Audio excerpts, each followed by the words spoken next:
And for more on what we will see tonight in Brazil, we go there right now. Daniel Cormier hanging out with us here on UFC Live from Rio, the UFC Hall of Famer, former light heavyweight and heavyweight champion. And DC, you know this 205-pound division as well as anybody. And if you go back and look between 2011 and 2020, there are only two guys that held the belt, you and John Jones. But since the pandemic began back in 2020, we've now had 4 different champions at 205 pounds.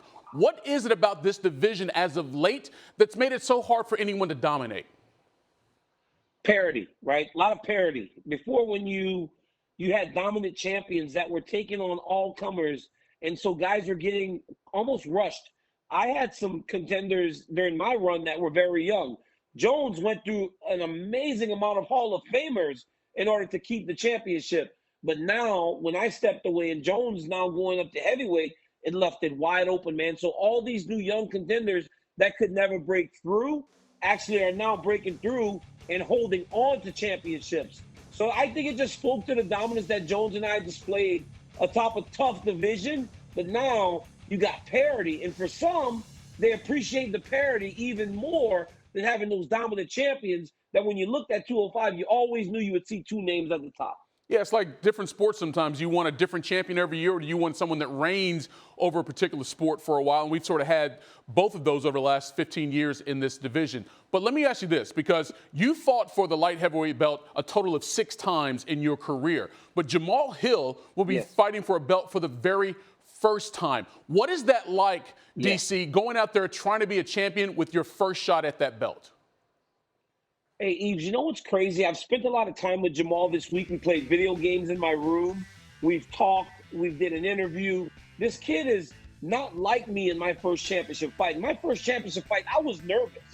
And it was New Year's Eve. I go to bed on New Year's Eve, get up to kiss my children and my wife, go back to bed. But Jamahal Hill reminds me more of John Jones. Because on that fight, Eaves, when I was laying in bed, so prepared for my title fight 1, Jones ended up going out on New Year's Eve and celebrating with his family because he was so comfortable in that moment. Jamahal Hill is so comfortable in this spot. It's very surprising to me. He's not nervous at all. He's as comfortable as any challenger I've seen in a really long time. I could speak to, like you said, his confidence, but also just what he thinks maybe of the matchup itself. Now, back when you won, you were 40 years old. Became the 2nd oldest champion in the UFC.